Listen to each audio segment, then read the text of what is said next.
Rappelons que la souche actuellement en circulation ne bénéficie d'aucun traitement, d'aucun vaccin, mais une nouvelle arme pourrait sauver des vies. Il s'agit de l'intelligence artificielle. Bonjour Sofiane Aubin. Bonjour Julien. Comment l'IA peut-elle freiner la propagation d'Ebola ? L'IA ne peut qu'à la hauteur des moyens qu'on veut bien investir dans ces maladies tropicales qui endeuillent l'Afrique. Et cet argent fait défaut, alors que pourtant, le début d'une gestion pandémique, c'est une course contre la montre et que l'IA permet justement d'agir plus vite et agir mieux aussi. Alors, par exemple, confiner tout le monde ? Non, pas forcément.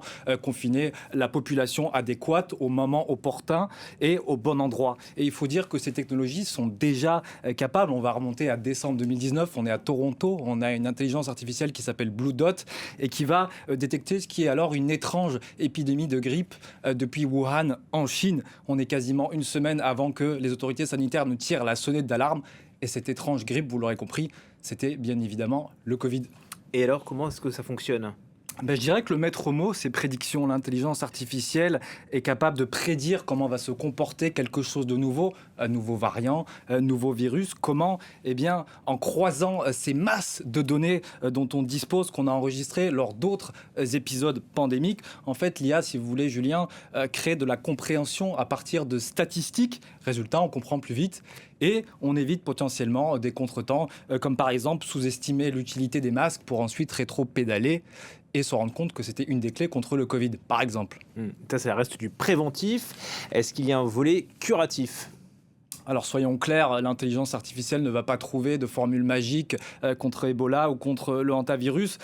Par contre, et d'ailleurs elle ne remplace pas non plus les essais cliniques classiques en bonne et due forme. Par contre, ces modèles artificiels de mieux en mieux arrivent à singer les paramètres biologiques, les nôtres, ceux des virus. Et donc oui, il y a bien un volet curatif parce que dans ce métavers moléculaire, si j'ose dire, on va pouvoir tester de nouveaux vaccins, de nouveaux médicaments et donc potentiellement accélérer leur mise en circulation dans le monde réel, pour le coup.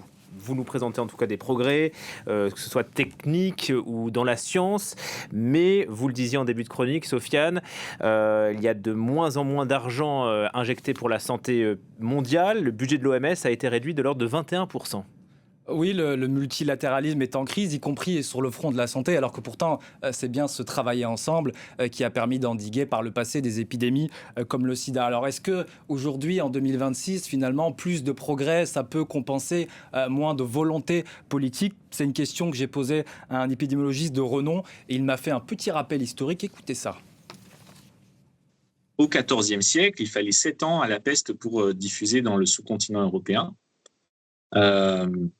Il a fallu plusieurs mois pour que la grippe espagnole en 1918 devienne une pandémie, mais il a fallu quelques semaines au SARS-CoV-2 pour mettre presque tout le globe à genoux, avec des confinements inédits. On a fait énormément de progrès technologiques et pour autant, on n'était pas mieux préparé.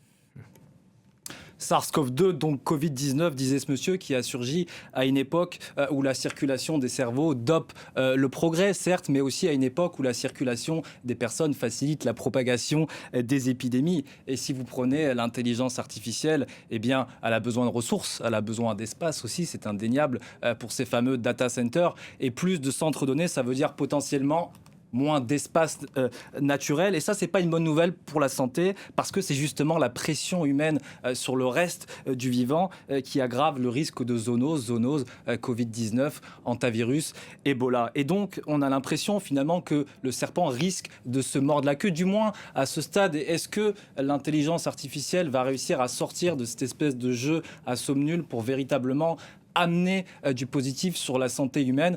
C'est une des nombreuses questions qu'on va continuer de se poser sur France 24. Excellent, merci beaucoup Sofiane Aubin d'être venu dans notre rendez-vous Afrique. L'actualité